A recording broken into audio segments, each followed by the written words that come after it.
Okay, so this is gonna be a different type of video. Um, this video is just a short form, my current top 6 best one-shot teams for solo raids. And so, there's not much special about it. It's just, my top 6, and I would have done top 8, but, the only bosses that I can fight right now are pretty difficult to combo interrupt for those teams, and I'm just not really planning on dealing with all that. It's been annoying, and honestly, it's not really worth the hassle to do all that. And so, I'm going to be starting with Batwoman the Drowned. I have, John Stewart Green Lantern for the extra dot damage. I have Batman for his special 2 stun bombs so he can stack lasso, and Batwoman the Drowned as the main damage dealer for the dot hazard that she has. At this current point in time, I have 6 reliable one-shot teams, which is the ones that I'm showing you today, and the other 2 are if it's the right type of boss and if it's not gonna be annoying that day type of teams. You know, it really depends for those teams.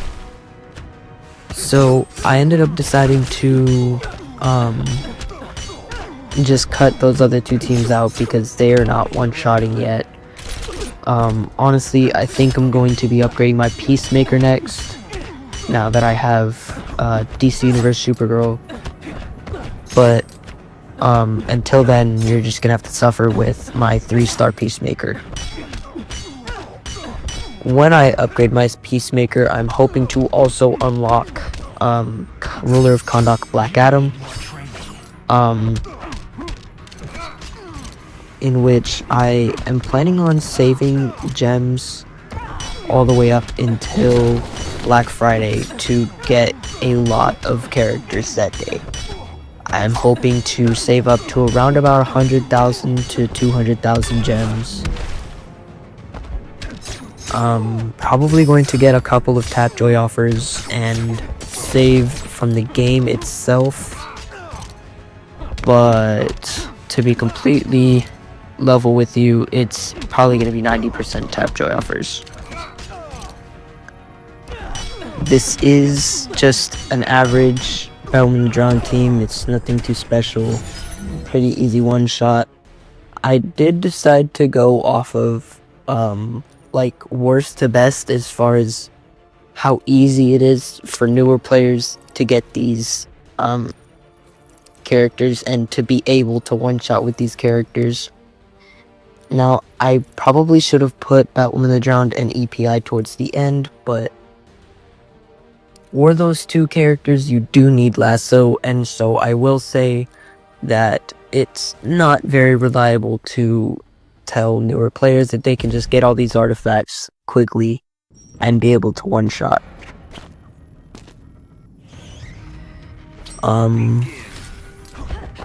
This is the LOA team with EPI having Catchy Hook on her.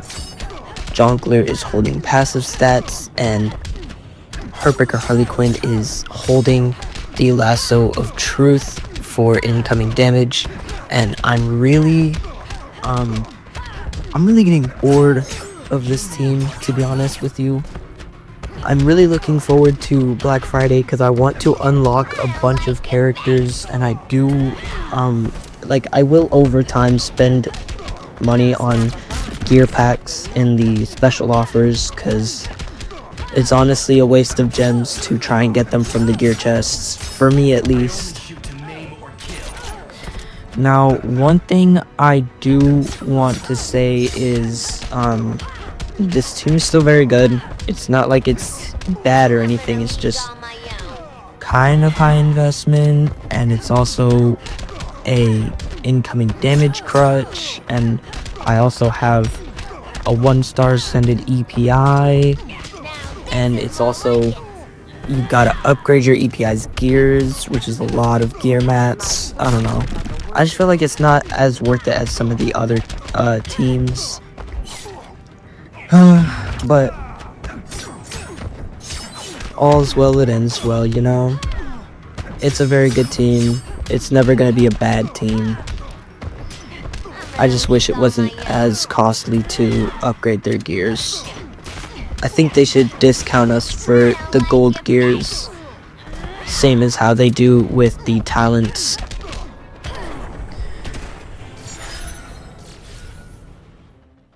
The next fight, I put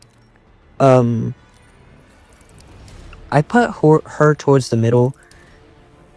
Now, I do understand that we're all getting her for free, and we've all gotten her for free.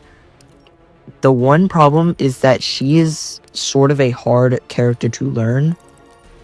And this is me saying this because I literally took an hour and a half to even learn how she works, even though I've watched people use her over and over and over again. And to be completely honest with you, my build for her isn't the best right now, but I am working on that because I am indeed still upgrading a bunch of her gears, because not all of them are at level 75 or higher. I do want to get them all to level 80, but level 75 is first. With her, basically what you're going to want to do is you're going to want to push him to the corner and then start spamming your jump attack combo, which will be a swipe up, tap, swipe up, tap. Like, it's just a swipe up and tap, and then you just repeat the swipe up, tap, and it'll stun lock him. See, I'm still pushing him to the corner, but in this like fight specifically, I'm not going to be playing that way, simply because I do have Puppet on her, so I'm trying to activate Puppet right now. Puppet is one of my favorite artifacts to use on her because it makes it so much easier to just spam the specials, which give me 10 dash per special, which means I only have to do around 15 to 20 10 to 15 specials, and I usually only like to go up to like 130 bash so that I can get some combo and get the extra damage for these special 3. And there you go. That's around 250 million damage just from that one special 3. And then I can just easily go straight back into spamming her special 2 until I get to 150 bash stats. And then to activate your special 3 blowing up, you have to do a special 2. So you do a special 2, and then you do a special 3 to blow it up, and then boom, that's a lot of damage. Next team is the Mortal Kombat team with Scorpion as the main damage dealer. I have found that out of all my artifacts, Amulet of Anubis has worked the best. I put passive stats on Killer Frost because she lets Scorpion freeze her opponents, or freeze their opponents. Now, it only lets legendary character teammates freeze, so if you're wondering why your gold characters have her on the team but aren't freezing, that's why. It only works for legendary characters. Usually I try and build combo to 10, power drain him all the way, and then do a special for lasso. And then I just power drain until I reach around 30 combos so I can tag into Scorpion, because at only 3 stars, he's only going to be able to get his hot spots by going to 33 combo. So you get to the 33 combo, you do your jump attack and swipe down, and then you start comboing. This is a lot of damage. Do note that it's a lot less without lasso. And in my opinion, he is one of the hardest to combo interrupt with. But as you can see, I just keep blowing up the cumulative damage, and it's just a lot of damage in general. Next is Beast Boy Manta, and I actually don't remember who I put on this team. I think I put Classic Wonder Woman for the extra crit damage. But I do have Beast Boy's gears all the way up to level 60. Now I just wanted to get his art because it's really cool. I like his art.